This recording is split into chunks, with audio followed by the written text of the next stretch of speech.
Welcome to Rajapalayam recipes. இன்றைக்கி வந்து ஒரு சிம்பிளான ஒரு டெசர்ட் தான் பார்க்க போகிறோம். வித்தின் ஒரு 15 நிமிஷத்தில் நம்ம பண்ணிடணும். இது யாராவது கெஸ்ட்டு வந்தாங்கன்னா வீட்டில் ஒன்றும் சாப்பிட இல்லைன்னா டக்கு நீங்கள் செஞ்சு கொடுக்கலாம். வீட்டில் இருக்க பொருள் வச்சே எப்படி பண்ணுறது நம்ம பண்ண போகிறோம். வாங்க அதுக்கு என்ன தேவைன்னு பார்த்துடலாம். ப்ரெட்டை வந்து இந்த மாதிரி ஸ்லைஸ் பண்ணி வச்சுக்கோங்க. நான் வந்து 2 செட்டு தான் பண்ண போகிறேன். அது உங்களுக்கு ஈஸியாக இருக்கும். அதனால் கொஞ்சம் செஞ்சு பார்த்துட்டு அப்புறம் உங்களுக்கு பிடிச்சதுன்னா நீங்கள் பண்ணிக்கலாம். இப்போ வந்து நம்ம வீட்டில் ஃப்ரெஷ் க்ரீம் இல்லை, அதனால் வந்து இன்றைக்கி உள்ள அந்த ஆடை மட்டும் எடுத்து வச்சுருக்கேன். அதில் வந்து ஒரே ஒரு ஸ்பூன் வந்து மில்க் மேட் கலந்துக்கலாம். ஒரு ஸ்பூன் மில்க் மேட் கலந்துக்கோங்க. ஏன்னா பால் பவுடரும் போடுறோம், அதனால் ஒரு ஸ்பூன் மட்டும் போதும்.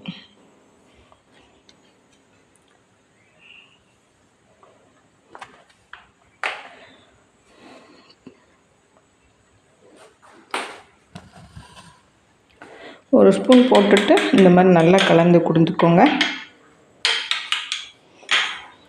இப்போ ஒரு 3 ஸ்பூன் வந்து மில்க் பவுடர் கலந்துக்கிறோம். இதுதான் வந்து அந்த டெசர்ட்டோட ஸ்டஃபிங், வேறு எதுவுமே இல்லை.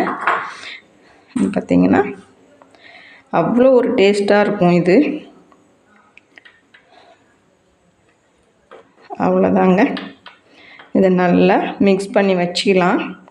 வச்சுட்டு ஒரு சுகர் சிரப்பு பண்ண போகிறோம். அந்த சுகர் சிரப்பில் வந்து இந்த ப்ரெட்டை முக்கி இதை வந்து நடுவில் வச்சு அப்படி சாப்பிட்டிங்கன்னு வைங்க, சும்மா அப்படி இருக்கும். இந்த குங்குமப்பூ எல்லாம் போட்டு பண்ணுறதுனால கலரெல்லாம் நீங்கள் போட தேவையில்லை. பார்த்திங்கன்னா இந்த மாதிரி கலந்து வச்சுக்கோங்க. மில்க் பவுடர் ஒரு 2 ஸ்பூன் தான், ஒரு மில்க் மேடு 1 ஸ்பூனு, வீட்டில் இருக்க அந்த ஆடை இருக்குல்ல அதுதான் ஃப்ரெஷ் க்ரீம் பதிலுக்கு நான் அதான் போட்டிருக்கேன். இவ்வளோதாங்க. இதை தான் நம்ம வந்து வேணால் நீங்கள் நட்ஸ் பவுட்ரு கூட கலந்துக்கலாம், ஆனால் நான் கலந்துக்கல. இதுவே ரொம்ப நல்லாயிருக்கும், அதனால் இவ்வளோ தான் பண்ணியிருக்கேன். இந்த மாதிரி வச்சுக்கோங்க. இப்போ ஸ்டவ் ஆன் பண்ணிக்கலாம்.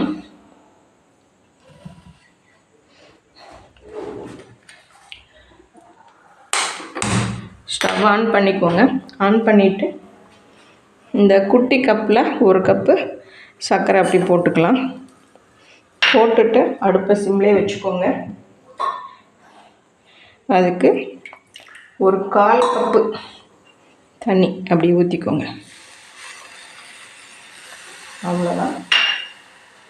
இதுக்கு கலர் எதாவது ஒன்றுமே தேவையில்லைங்க.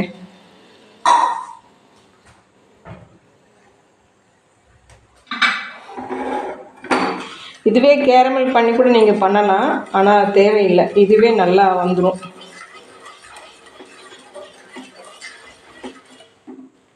கொஞ்சம் கரையட்டும். இப்போ நல்லா கொதி வந்துருச்சுங்க. அதில் ஒரே ஒரு சிட்டிகை ஏலக்காய் தூள் போட்டுக்கலாம்.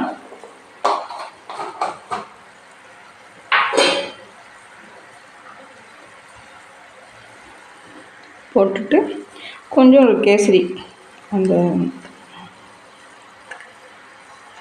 குங்குமப்பூ கொஞ்சம் போட்டுக்கலாம். கலர் எல்லாம் நம்ம போடலை. நான் இந்த மாதிரி குங்குமப்பூ தான் கொஞ்சம் போடுறேன். ஏன்னா மேலே டெக்கரேஷனுக்கும் நம்ம அதான் பண்ண போகிறோம், அதனால் ஒரு 2 தான் போட்டிருக்கேன்.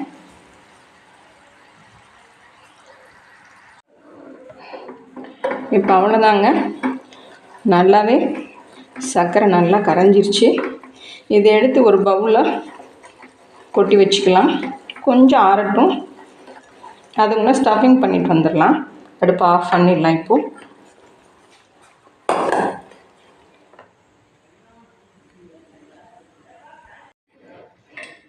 இப்போ ஒரு ப்ரெட்டை இப்படி எடுத்துக்கலாங்க. எடுத்துட்டு இதை வந்து அப்படியே ஸ்ப்ரெட் பண்ணிக்கோங்க. நட்ஸு போட்டு பண்ணிங்கன்னா இன்னும் நல்லா தான் இருக்கும். நான் டெய்லி அந்த மாதிரி எல்லாம் சாப்பிட்றோம் அப்படின்னு சொல்லிட்டு நான் போடலைங்க. நீங்கள் விருப்பமாக இருந்தால் போட்டுக்கோங்க. இது ரொம்ப சூப்பராக இருக்கும். ஈஸியாக பண்ணி குழந்தைங்க ஸ்கூல்லேருந்து வரும்போது இந்த மாதிரி ஒரு செட்டு கொடுத்துட்டிங்கனாலே போதும், அவங்களுக்கு நல்லா சாப்பிடுவாங்க. நான் டேஸ்ட்டு ரொம்ப அட்டகாசமாக இருக்குப்பா. அவ்வளோதான். இதை அப்படியே வச்சுட்டு இதை வைக்கிறோமா, இது இப்படியே வச்சுக்கோங்க. இப்போ என்ன பண்ணுறோன்னா, இந்த பவுலில் இந்த சர்க்கரை பாகு இருக்குது பார்த்தீங்களா, அதை வந்து இப்படி கொட்டிக்கோங்க.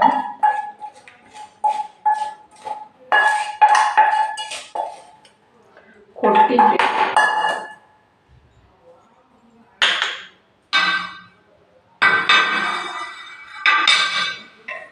அவ்வளோதாங்க. இதை அப்படியே இந்த பாருங்கள், இந்த மாதிரி முக்கி அவ்வளோதாங்க.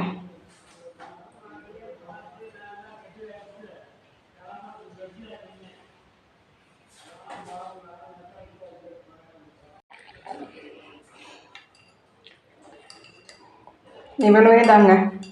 இதில் எவ்வளோ ஈஸி பாருங்கள். இது நல்லாவே குழந்தைங்க சாப்பிடுவாங்க. இந்த மாதிரி வச்சுக்கோங்க. இப்போ நெக்ஸ்ட் உள்ளதையும் அதே மாதிரி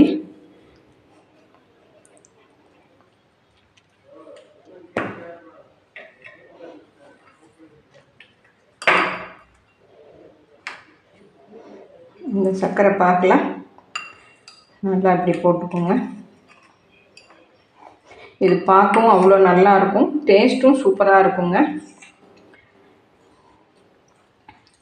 நீங்கள் குழந்தைங்க வரும்போது சரி இன்றைக்கி ஒன்றுமே ஸ்நாக்ஸ் இல்லையே அப்படின்னு நினைக்காம இந்த மாதிரி ஒன்று செஞ்சு கொடுத்தீங்கன்னா அவங்க ரொம்ப நல்லா விரும்பி சாப்பிடுவாங்க.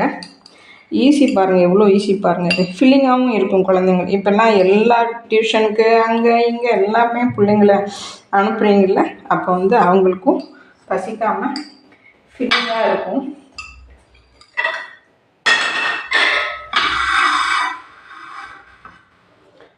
அவ்வளோதாங்க. மிச்சம் பூரா இப்படி மேலே கோட்டாக போட்டு விட்டுருங்க.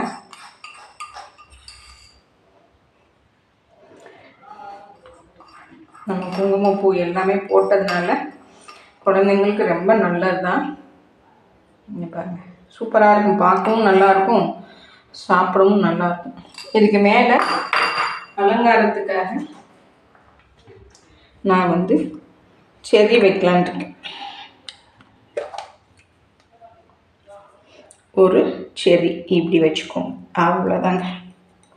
பார்க்க சூப்பராக இருக்கு பார்த்தீங்களா.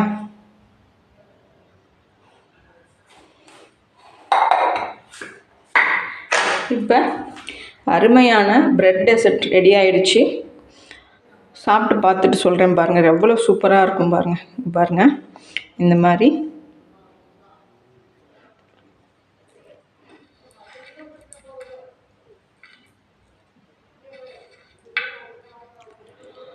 சாப்பிட்டு பார்க்குறீங்களா? அவ்வளோ சூப்பராக இருக்கும் பாருங்கள். சாப்பிட்டு பார்க்குறேன். எம்மி, அவ்வளோ சூப்பராக இருக்குது. நீங்களும் சாப்பிட்டு பாருங்கள். சாப்பிட்டு பார்த்துட்டு ட்ரை பண்ணுங்கள். ட்ரை பண்ணி குழந்தைங்களுக்கு கொடுங்க. அவ்வளோ ஒரு டேஸ்ட்டாக இருக்குது. செஞ்சு பார்த்துட்டு எனக்கு கமெண்ட் பண்ணுங்கள். தேங்க்யூ.